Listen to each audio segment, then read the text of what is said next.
Bismillahirrahmanirrahim. Assalamualaikum warahmatullahi wabarakatuh.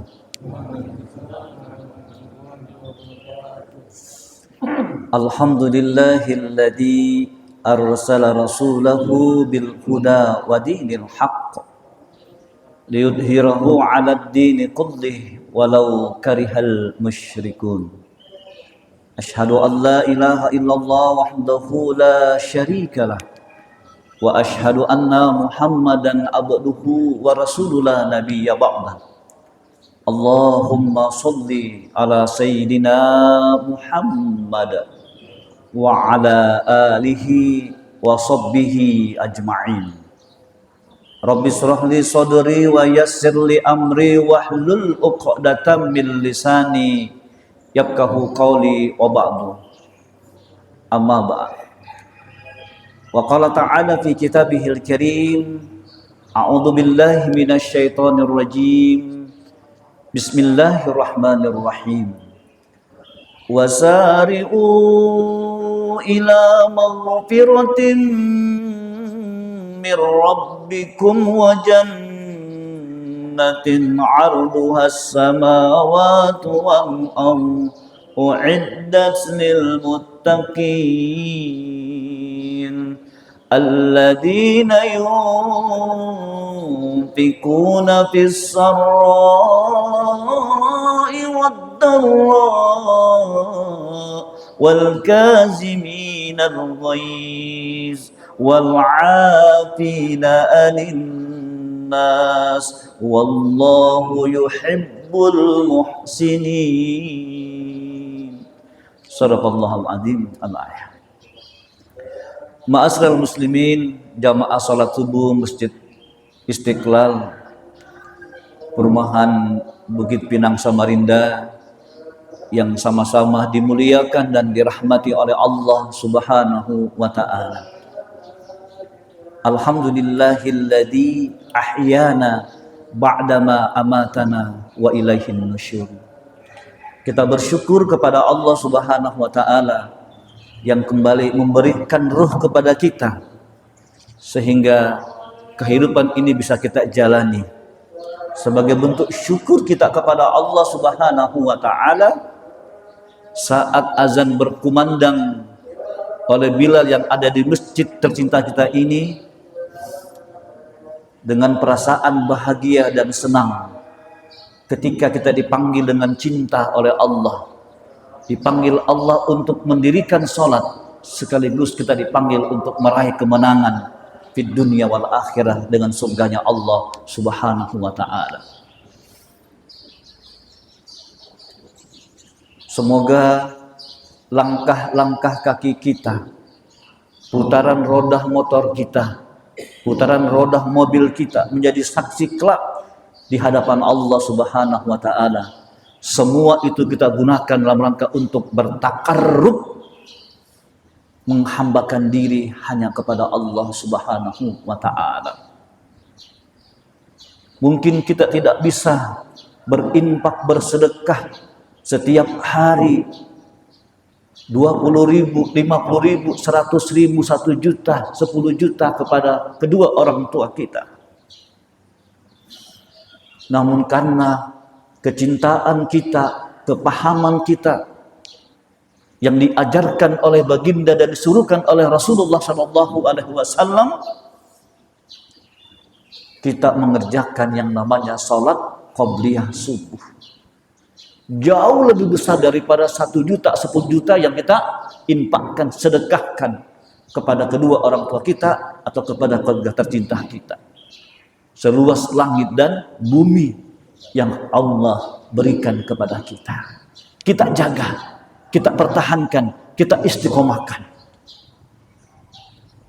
Makanya ketika kita berada di tanggal 20 Muharram 1448 Hijriah ini adalah momentum yang sangat berharga bagi kita sebagai seorang hamba Allah Subhanahu wa taala untuk melakukan sebuah koreksi, evaluasi, introspeksi diri, muhasabah diri terhadap setahun 1447 Hijriah yang kita lewati.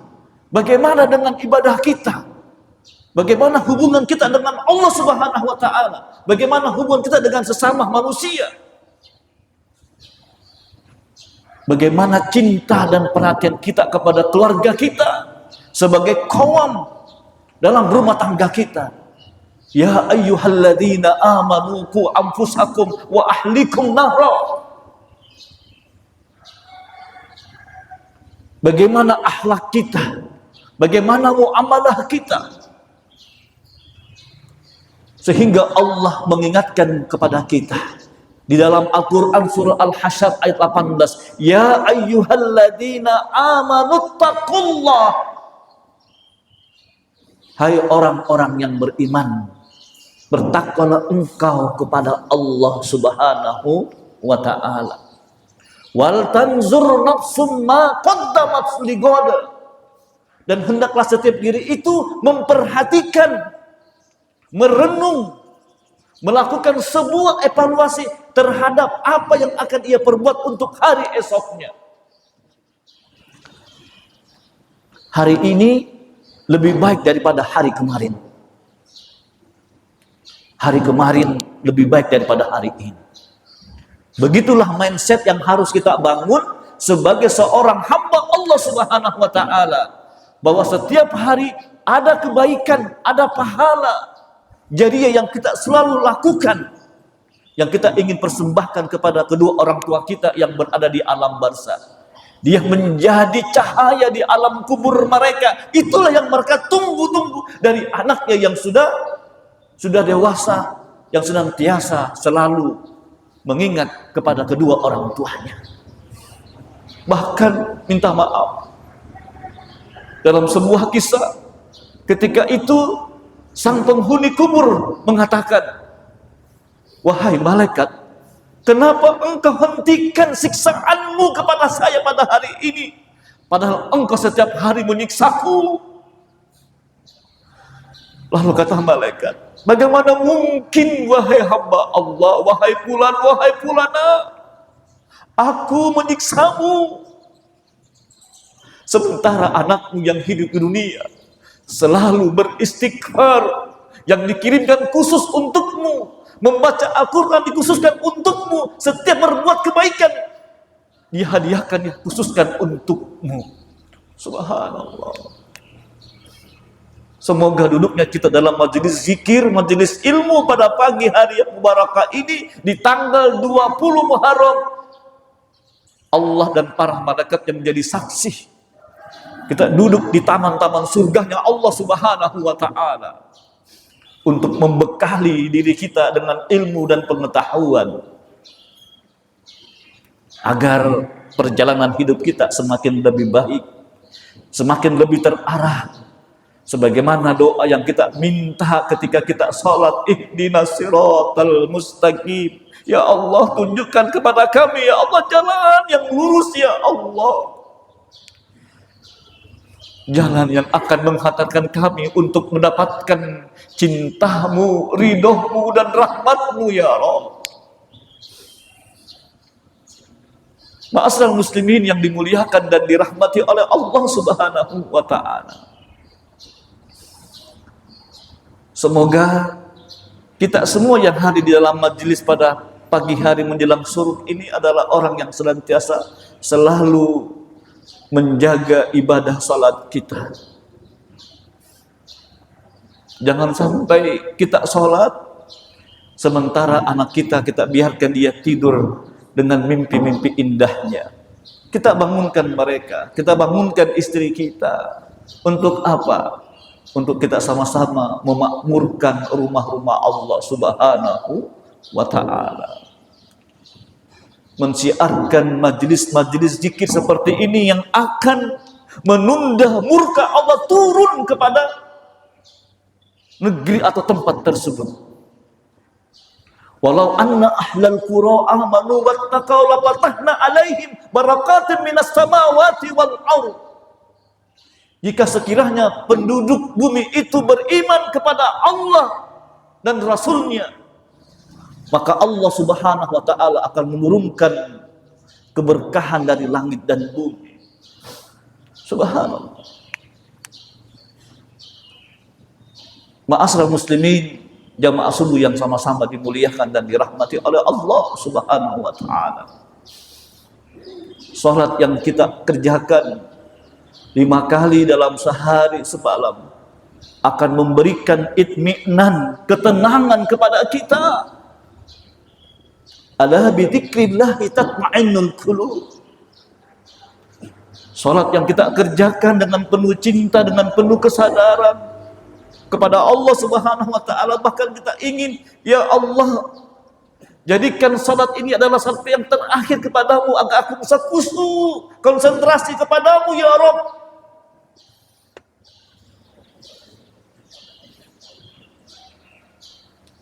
Akan memberikan kebahagiaan, memberikan keselamatan, memberikan cahaya dalam kehidupan kita. Bahkan syarat turunnya rahmat dari Allah Subhanahu wa taala. Bapak-bapak, ibu-ibu yang dimuliakan dan dirahmati oleh Allah Subhanahu wa taala. Tema kita pada pagi hari ini adalah meraih ampunan Allah dan surga Allah Subhanahu wa taala seluas langit dan bumi. Sebagaimana yang disampaikan oleh Allah dalam ayat cintanya kepada kita di dalam Al-Quran, surah Al-Imran ayat 133 sampai 134.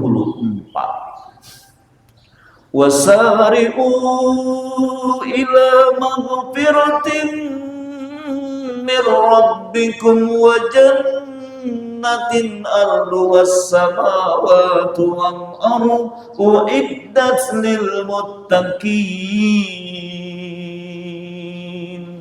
Hai hamba-hambaku, ujarnya Allah, bersegera, jangan ditunda. Ketika kita ingin melakukan sebuah kebaikan, amal soleh, jangan ditunda.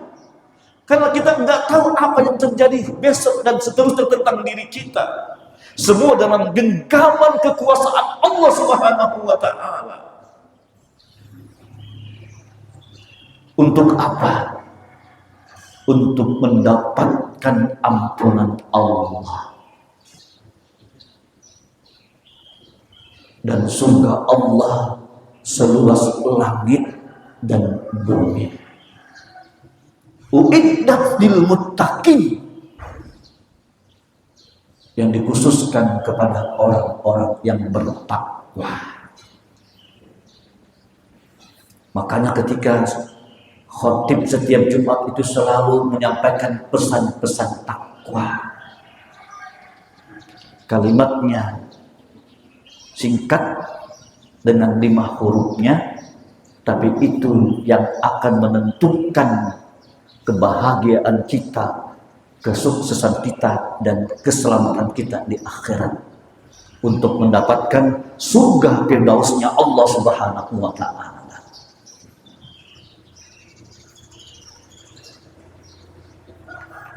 Bapak-bapak, ibu-ibu, saudaraku yang Ustaz Mursyid cintai semuanya karena Allah Ta'ala. Di ayat 134-nya itulah Allah ingin memberikan kabar gembira kepada kita. Wahai hamba-hambaku, ujar Allah, jika engkau ingin mendapatkan surgaku yang seluas langit dan bumi dan ampunanku dalam kehidupanmu, syarat yang pertama yang Allah ingin sampaikan kepada kita adalah alladzina yunfikuna fis sarra'i wad dharra, mereka yang menginfakkan rezeki yang halal yang Allah berikan kepadanya, baik dalam keadaan dia lapang maupun dalam keadaan dia sempit.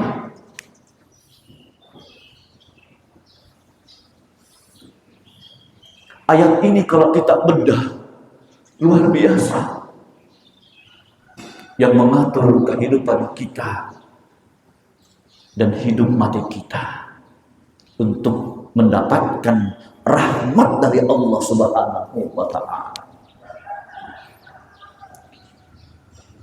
Yang pertama kata Allah dalam Al-Quran tersebut di dalam ayat 134 Quran surah Al-Imran, mereka yang berinfak bersedekah baik dalam keadaan dia lapang maupun dalam keadaan dia sempit. Kalau kita dalam keadaan lapang, mudah kita untuk berinfak bersedekah kepada siapa saja karena kita dalam keadaan lapang. Tapi ada juga ujiannya, karena ada orang yang lapang, ada orang yang Allah berikan rezeki yang cukup bahkan berlimpah, tapi ia enggan untuk berinfak bersedekah, mengeluarkan bagian hak daripada yang Allah rezekikan kepadanya. Mobilnya berderet dengan merek-merek yang mewah, semua perabot-perabot kayak pakai mungkin begitu. Suaranya banyak suara dikecilin. Oh,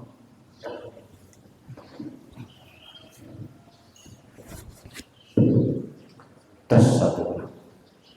Kurang jelas Pak tadi Pak. Oh gitu. Bapak-bapak, ibu-ibu yang dimuliakan dan dirahmati oleh Allah Subhanahu wa taala. Kalau ini jelas. Ketika kita berinfak dalam keadaan lapang, jadi ada juga ternyata di antara saudara-saudara kita itu diberikan oleh Allah Subhanahu wa taala kelapangan rezeki. Tapi ia enggan untuk mengeluarkan apa yang Allah rezekikan kepadanya. Untuk apa?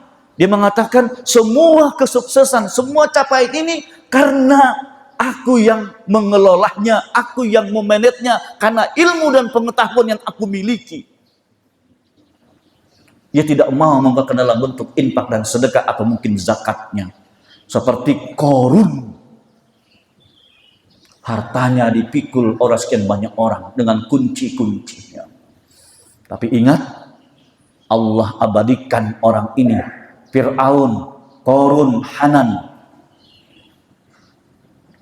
satu paket di dalam kerak bumi di neraka Jahannam yang terus disiksa oleh Allah Subhanahu wa taala tanpa putus. Dan orang ini sebagaimana Ustaz sampaikan di Jumat beberapa bulan yang lalu, dia akan bersama dengan hamba-hamba Allah yang ketika dipanggil oleh Allah dengan panggilan cinta untuk meraih kemenangan dunia dan akhirat, ia enggan untuk sholat. Berat kakinya melangkah ke masjid pada dia sehat, dia bugar, dia lupa melihat kehidupan. Ada orang yang kakinya satu tetap datang ke masjid dengan tongkatnya, ada orang yang dengan kursi rodanya tetap dia pergi berjamaah ke masjid, ada orang yang tidak memiliki tangan tetap dia berwudu dan sholat di masjid, karena dia paham tentang keutamaan sholat berjamaah di masjid. A'udzubillah min dzalik.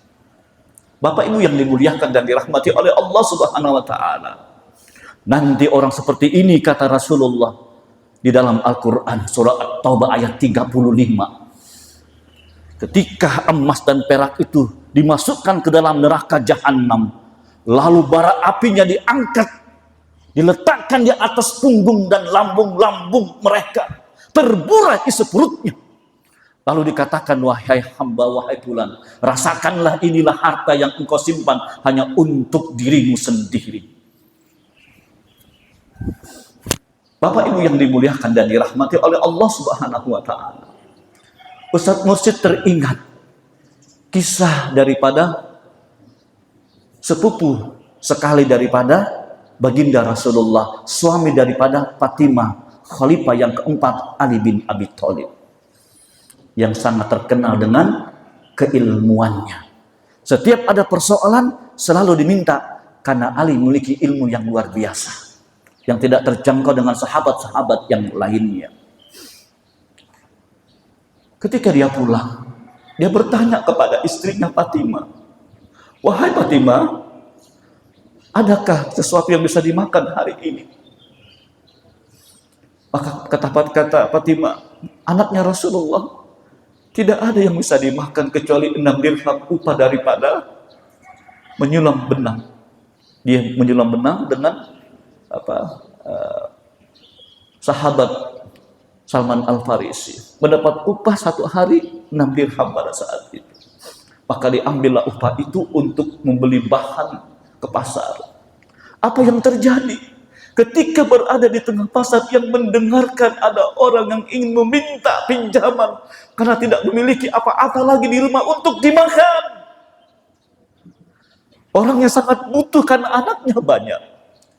Maka tanpa berpikir panjang, Ali bin Abi Thalib yang membawa uang sebesar 6 dirham tersebut untuk memberi bahan kepada kedua anaknya Hasan dan Husain, cucu baginda Rasul, diberikan semuanya kepada orang tersebut.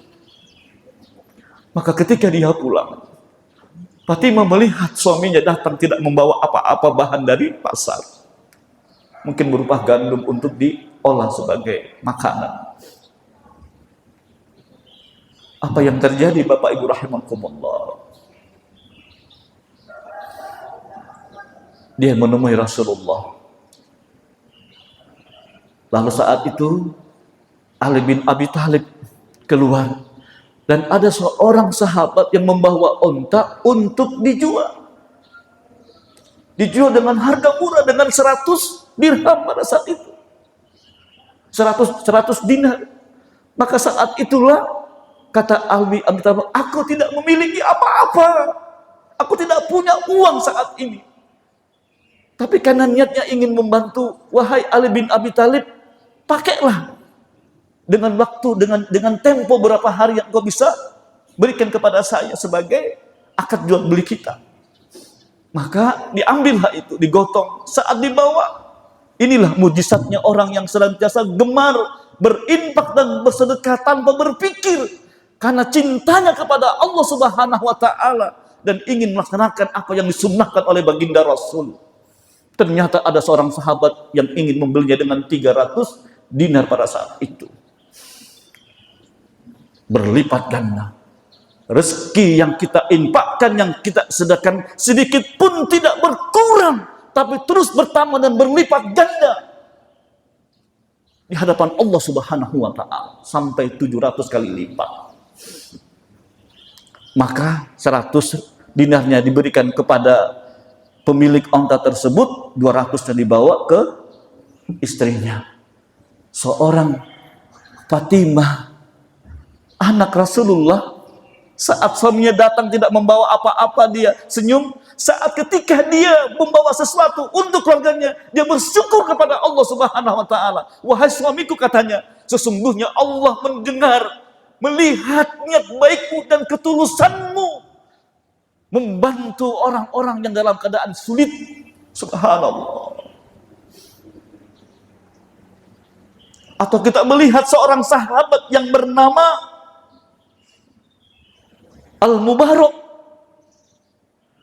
seorang yang faqih, seorang yang sukses dan sebagainya. Ketika ia ingin menunaikan ibadah haji bersama dengan sahabat-sahabat yang lainnya, ia berjalan membawa uang dan perlengkapannya.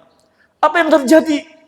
Ketika itu dia melihat seorang ibu yang tua dengan wajah yang melusuh, mencabut-cabut bulu daripada bangkai itik. Lalu dia mengatakan, wahai ibu, bukankah ini sesuatu yang diharamkan oleh Allah karena ini bangkai, tidak boleh untuk kita konsumsi, untuk kita makan. Lalu dengan singkat ceritanya, mungkin itu bagi Anda wahai Tuan, tapi bagi saya ini adalah cara saya untuk bisa bertahan hidup dengan sekian banyak anakku setelah suamiku wafat dalam keadaan jihad bersama dengan baginda Rasul. Maka seluruh uang yang dia pakai untuk persiapan berangkat haji dan seluruh bekal yang dia bawa itu diserahkan semuanya kepada ibu tersebut. Pulanglah wahai ibu, jangan lagi melakukan ini. Mudah-mudahan ini cukup untuk engkau makan bersama dengan anak-anakmu di rumah. Setelah pulang ke rumah, apa yang terjadi? Saat ketika dia mau tidur pada malam hari beristirahat, dia mendengar satu kalimat, wahai Abdullah bin Mubarak, Allah telah menerima semua infak sedekahmu. Maka Allah mengutus kepada malaikat untuk menggantikan wajahmu, sosokmu, untuk menunaikan ibadah haji pada musim ini. Maka setiap sudut, ketika orang bertawaf, ketika orang sa'i, ketika orang melontar jumroh, bermalam di Mina, wukuf di Arafah, subhanallah, sosok Abdullah bin Mubarak ada di setiap tempat. Begitulah caranya Allah Subhanahu wa ta'ala ketika kita memandang dan memahami tentang yang namanya keutamaan kita berinfak dan bersedekah. Tapi ada catatannya Bapak Ibu rahimakumullah. Jangan kita berinfak dengan orang-orang yang jauh, tapi berinfaklah terlebih dahulu dengan ring yang terdekat dengan keluarga kita. Karena itu syariat dari Allah dan Rasulnya. Dahulukan dulu keluargamu yang begitu membutuhkan, baru engkau serahkan kepada orang lain. Begitu. Bapak-bapak, ibu-ibu yang dimuliakan dan dirahmati oleh Allah Subhanahu wa ta'ala. Atau kita melihat bagaimana sosok seorang Abdurrahman bin Auf, seorang sahabat di antara 10 sahabat yang dijamin masuk surga oleh baginda Rasulullah sallallahu alaihi wasallam. Hartanya luar biasa. Ketika dia berhijrah dari Mekah ke Madinah, dia tidak memiliki apa-apa. Dia membawa dengan tangan kosong. Lalu mengatakan, tunjukkan aku pasar. Dengan ikhtiarnya, dengan usahanya. Usahanya terus berkembang luar biasa. Menjelang detik-detik kematiannya, 500.000 dinar ia persiapkan untuk persiapan perang Tabuk pada saat itu. 400 dinar setiap mantan pejuang daripada Badar ia serahkan dari harta yang dia miliki.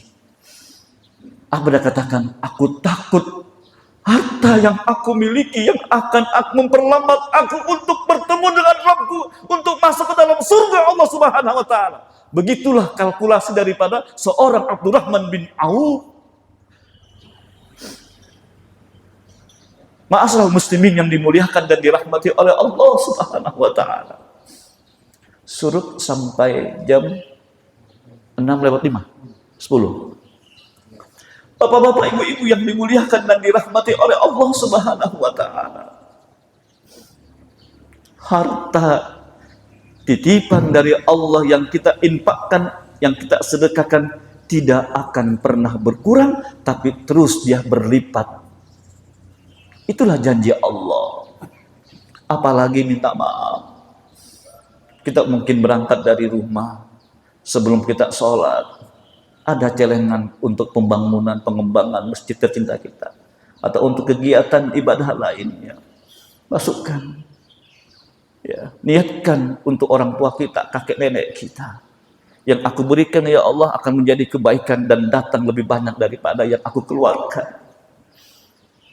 Begitu kita meniatkannya. Bapak-bapak, karena yang kita infakkan, sedekahkan itu adalah menjadi tabungan kita. Bukan tabungan yang ada di rekening kita. Itulah tabungan akhirat kita di hadapan Allah Subhanahu wa ta'ala, yang akan menyelamatkan kita daripada terik matahari, karena dia akan memberikan syafaat kepada hamba-hamba Allah yang semasa hidupnya senantiasa gemar berinfak dan bersedekah. Bapak-bapak, ibu-ibu yang dimuliakan dan dirahmati oleh Allah Subhanahu wa ta'ala, infak sedekah kita itu akan menjauhkan kita daripada azab api neraka. Infak sedekah yang kita keluarkan karena kecintaan kita kepada Allah dan Rasulnya akan mengangkat derajat kita ke tempat yang tinggi dan mulia. Infak sedekah yang kita keluarkan karena cinta kita kepada syariat Allah Subhanahu wa ta'ala, maka akan menjauhkan kita daripada kematian yang buruk. Banyak orang, Bapak Ibu rahimakumullah, yang karena dia senang, bahagia ketika dia mengeluarkan apa yang Allah titipkan kepadanya. Ketika ada kejatuhan bangunan yang roboh, Allah selamatkan, sementara yang lain inna lillahi wa inna ilaihi raji'un.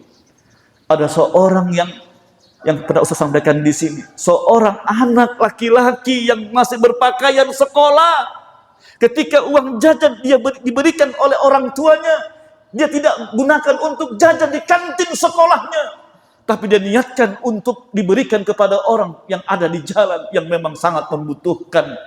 Saat ketiga terjadi peristiwa naas, masuk dia punya motor dibawa tronton, kalkulasi kita itu sudah hancur dan remuk. Hancur dan remuk memang kendaraannya, tapi jasadnya anak ini dengan pakaian putih abu-abunya, sedikit pun tidak ada bercak darah, tidak ada sedikit lecet pada tubuhnya, karena Allah yang menjaganya. Bapak-bapak, ibu-ibu yang dimuliakan dan dirahmati oleh Allah Subhanahu wa Ta'ala. Yang kedua, syarat ketika kita ingin mendapatkan ampunan Allah Subhanahu wa Ta'ala dan surga Allah seluas langit dan bumi, maka disebutkan di situ wal kaziminal ghaiz, mereka yang senantiasa mampu menahan amarahnya. Jadi orang yang tidak mudah tersulut emosinya, meskipun momentum situasi pada saat itu dia bisa marah, dia bisa meluapkan kekesalannya, kebenciannya, kemarahannya, tapi dia tahan amarah itu karena dia ingat ayat ini. Makanya orang yang kuat itu dalam sebuah kata hikmah seorang ulama, seseorang yang kuat itu bukan karena fisiknya yang kuat, seperti misalnya yang petarung sekali cus langsung KO musuhnya, sekali tinju kayak Mark Tyson KO musuhnya, taekwondo, inkai dan sebagainya, atau karate, pencak silat, langsung tidak bisa berkutik lawan-lawan. Kata Rasulullah, bukan itu orang yang kuat, tapi orang yang kuat itu kata Rasulullah adalah orang yang mampu menahan amarahnya. Marah kepada anak, marah kepada istri, marah kepada kedua orang tua, dia tidak ingin melakukannya karena marah itu adalah berasal dari setan.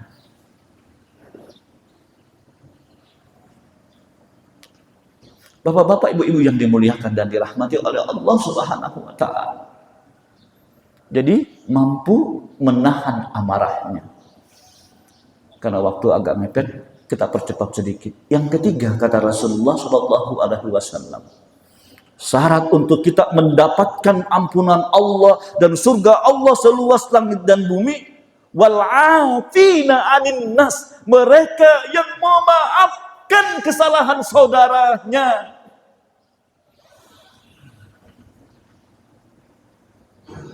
Orang yang pertama kali meminta maaf kepada saudaranya, mereka adalah orang yang berani. Mereka yang pertama kali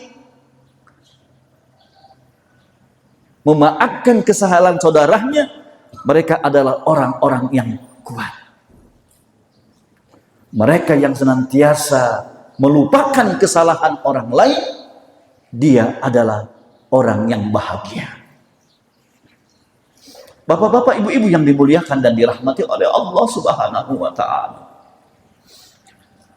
Dalam satu peristiwa, ketika Rasulullah duduk seperti ini dalam sebuah majelis memberikan taujihat nasihat kepada para sahabatnya di sebuah masjid, maka masuklah seorang sahabat Ansor.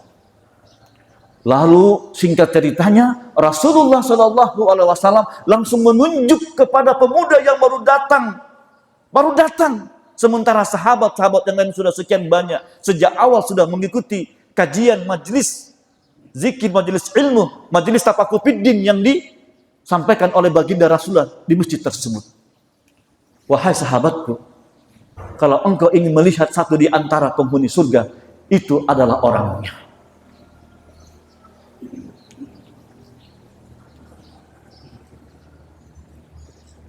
Seorang sahabat yang bernama Abdullah bin Amr bin As penasaran. Apa keistimewaan pemuda ini baru datang saja, duduk langsung ditunjuk oleh baginda Rasulullah. Karena kalau Rasulullah sudah mengatakan dia adalah penghuni surga, itu adalah jaminan. Karena yang disampaikan oleh baginda Rasul bukan kehendak hatinya, pikirannya, lisannya, illa wahyu yuha. Karena bimbingan wahyu dari Allah Subhanahu wa ta'ala. Maka dia berniat untuk berkunjung, bersilaturahim ke rumah sahabat tadi yang ditunjuk oleh baginda Rasul. Singkat ceritanya, dia bermalam.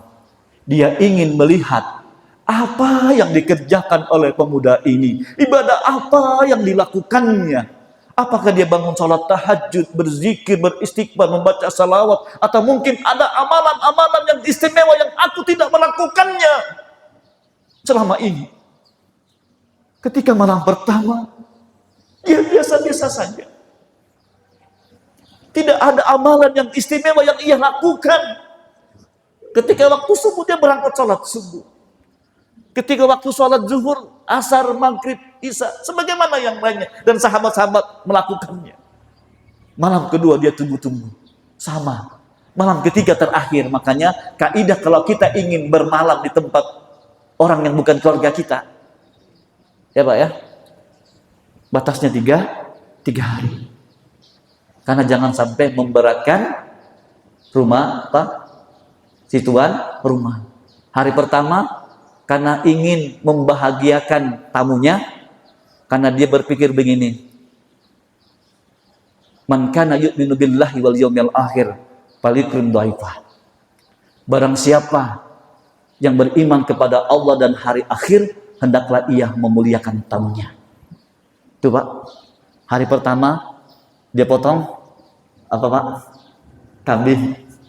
Hari kedua karena memuliakan tamunya, dia potong ayam. Hari ketiga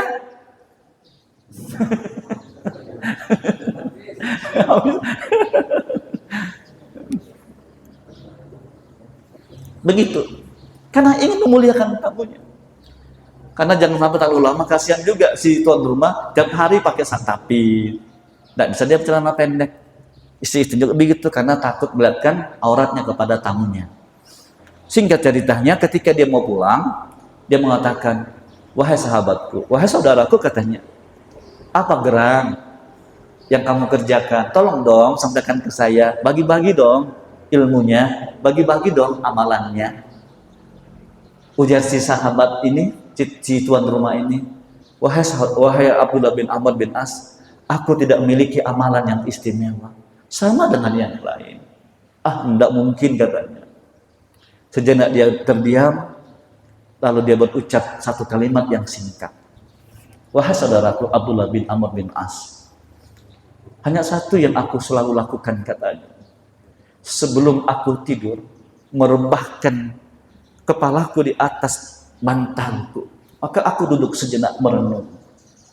Ya Allah, jika ada di antara saudaraku yang berlaku zalim kepadaku, berlaku sesuatu yang tidak pantas menyakiti hati dan perasaanku, maka aku maafkan ya Allah. Coba. Aku maafkan ya Allah. Jadi penting bagi kita itu, kalau kita ingin mendapatkan surga Allah dan ampunan Allah, kita duduk, Pak. Mungkin ada orang kita tersinggung dengan ucapan orang, kita marah dengan sikapnya, maka rasa marah, rasa benci itu kita sampaikan, ya Allah, aku memaafkan kesalahan mereka, saudaraku ya Allah. Subhanallah. Bapak-bapak, ibu-ibu yang dimuliakan dan dirahmati oleh Allah Subhanahu wa ta'ala, ini penting memaafkan kesalahan orang lain. Rasulullah SAW ketika detik-detik kematiannya di Madinah, setiap subuh dia berangkat ke pasar, dia bawa roti, dia kunyah sendiri sampai lembut, lalu dia suapkan kepada seorang yang sudah sangat berusia lanjut. Ternyata dia adalah seorang kafir yang sangat bencinya sampai ke ubun-ubun ingin membunuh yang namanya Muhammad sallallahu alaihi wasallam. Ternyata dia tahu bahwa setiap pagi ketika habis suruk yang datang menyuapinya karena dia dalam keadaan buta, tidak melihat, tidak bisa berjalan, lumpuh, maka disuapin oleh Rasulullah dengan kelembutannya. Setelah Rasulullah meninggal dunia, datanglah Abu Bakar mendatangi anaknya, istri Rasulullah, Ummul Mukminin Aisyah. Wahai anakku, sampaikan ke abah, ke ayah, ke abi, selama masa hidupnya Rasulullah, sejak kita masuk Islam sampai wafatnya, adakah di antara amalnya yang belum ayah bisa lakukan? Karena kata Rasulullah, Abu Bakar adalah sosok seorang manusia yang sempurna. Jika ditimbang amalnya Abu Bakar dengan seluruh penduduk bumi dan langit, masih berat amalan daripada Abu Bakar As-Siddiq. Seandainya ada nabi, kata Rasulullah, yang Allah utus menggantikan aku, maka yang pantas adalah Abu Bakar As-Siddiq. Lalu kata Aisyah anaknya, ada wahai abi, karena kebiasaannya Rasulullah itu setiap subuh itu selalu datang ke pasar, memberikan roti yang lembut yang dikunyah dari mulutnya, baru dia letakkan di dalam mulut daripada orang tersebut. Datanglah Abu Bakar, singkat ceritanya karena mau suruk, datanglah Abu Bakar, sama dikunyah juga. Tapi kata orang itu, kok beda roti yang aku makan hari ini, tidak seperti yang sebelum-sebelumnya. Sambil matanya Abu Bakar berlinangan, tidak tahan lagi. Wahai bapak, yang setiap hari yang datang menyuapi engkau dengan cinta dan kelembutan, roti yang ada itu sudah meninggal dunia. Dia adalah Muhammad, kekasih Allah Subhanahu wa ta'ala. Saat itu si kafir Quraisy itu berlinangan air mata, dia tersimpuh. Di depan Abu Bakar dia masuk Islam. Subhanallah. Rasulullah memaafkan kesalahan karena dia tahu sikapnya dengan baginda Rasul. Bapak Ibu yang dimuliakan dan dirahmati oleh Allah Subhanahu wa taala, yang terakhir, ketika kita ingin meraih surga Allah seluas langit dan bumi, mendapatkan magfirah atau ampunan Allah Subhanahu wa taala, wallahu yuhibbul muhsinin. Allah mencintai hamba-hambanya yang senantiasa berbuat kebaikan. Isi hari-hari kita sejak bangun tidur sampai akan tidur kembali dengan kebaikan-kebaikan apa saja bentuknya. Subhanallah. Sampai yang terkecil kata Rasulullah, ketika engkau melihat duri, ada paku yang ada di jalan yang membahayakan kendaraan orang yang berjalan, maka ambillah. Itu adalah kebaikan. Kerjakan sesuatu yang bisa kita kerjakan untuk membantu syiar dan makmurnya masjid kita yang tercintai. Mudah-mudahan yang singkat dan yang sederhana ini memberikan pencerahan kepada kita untuk sama-sama kita berkomitmen. Ya Allah, Engkau berikan hamba umur yang panjang sampai Muharram 1448 Hijriah, ya Allah. Apa yang aku dapatkan nasihat pada pagi hari ini, mudah-mudahan hamba bisa mengerjakannya dan kita dipertemukan oleh Allah dalam jannah. Mari kita tutup dengan doa bersama-sama. Bismillahirrahmanirrahim. Alhamdulillahirabbil alamin. Hamdan yuwafi ni'amahu wa yukafi masjid. Ya Rabbana lakal hamdu kama yanbaghi li jalali wajhikal karim wa azimi sultan. Ya Allah, di pagi hari yang mubarak ini, ya Allah, di dalam majelis zikirmu, majelis ilmumu, majelis tafakufiddin ini, ya Allah, kami duduk, ya Allah, dalam majelis taman-taman surgamu, ya Allah. Bantu kami, ya Allah. Rengku diri hamba ini yang lemah, yang dhaif ini, ya Allah, ke jalan ihdinas siratal mustaqim. Agar hidup kami yang tersisa, ya Allah, adalah hidup yang penuh keberkahan dalam rahmat dan cintamu, ya Allah. Berkahi kehidupan kami, Berkahi kehidupan keluarga kami, anak-anak kami, istri kami, orang tua kami, pekerjaan kami, dan seluruh apapun yang kami kerjakan sejak kami mau akan tidur sampai akan tidur kembali, ya Allah. Ya Allah, ya Rahman, ya Rahim. Bimbing kami, ya Allah, dengan Al-Quran, agar Al-Quran yang kami baca setiap hari dengan keistiqomahan kami, ya Rabb, akan menerangi relung jiwa kami, ya Allah, menjadi syafaat kami di yaumul qiyamah, ya Allah. Bacaan yang Al-Quran yang kami ingin baca setiap saat, ya Allah, meskipun hanya beberapa ayat, ya Allah, duduk karena kami cinta kepadamu, ya Allah. Kami ingin berdialog mesra, bercakap-cakap denganmu, ya Rabb. Al-Quran yang akan memberikan naungan penerang di alam kubur kami saat ketika kami juga berada di alam padang mahsyar, ya Allah. Ya Allah, ya Rahman, ya Rahim. Berikan kami keistiqomahan, ya Allah, menjadi hamba-hambamu untuk berinfak, bersedekah sekecil apapun yang Engkau rezekikan kepada kami, ya Allah. Ya Allah, ya Rahman, ya Rahim. Ampuni dosa kedua orang tua kami, ya Allah. Pandang mereka, ya Allah, dengan pandangan cinta-Mu, pandangan rahmat-Mu, pandangan kasih sayang-Mu, ya Allah. Berlaku lembutlah kepada kedua orang tua kami, ya Allah, sebagaimana mereka lembut kepada kami dengan cinta dan kasih sayang ketika kami masih kecil dahulu, ya Allah. Lapangkan alam basa orang tua kami, ya Allah, kakek nenek kami, ya Allah. Terangi kegelapan kuburnya, anugerahkan kenikmatan di alam barzah mereka, ya Allah, sebagaimana Engkau berikan kenikmatan itu kepada para nabi-Mu, para rasul-Mu, para siddiqin, para salihin, ya Allah. Jadikan kubur orang tua kami, ya Allah, menjadi sebagian daripada taman-taman surga di alam barzah mereka. Himpun dan kumpulkan kami, ya Allah, dalam jannah-Mu, dalam surga Firdaus-Mu, bersama dengan kedua orang tua kami, keluarga kami, anak-anak kami, zuriat kami, ya Allah.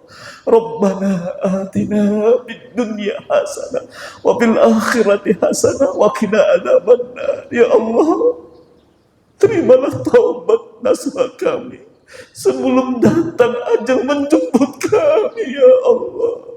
Wafatkan kami, ya Allah, dalam keadaan husnul khatimah. La ilaha illallah Muhammadar Rasulullah adalah kalimat yang terakhir yang kami ucapkan saat telah dicabut oleh malaikat Israel atas perintah-Mu, ya Allah. Rabbana atina fid dunya hasanah wa fil akhirati hasanah wa qina adzabannar. Subhana rabbika rabbil izzati amma yasifun. Wassalamun alal mursalin. Walhamdulillahi rabbil alamin.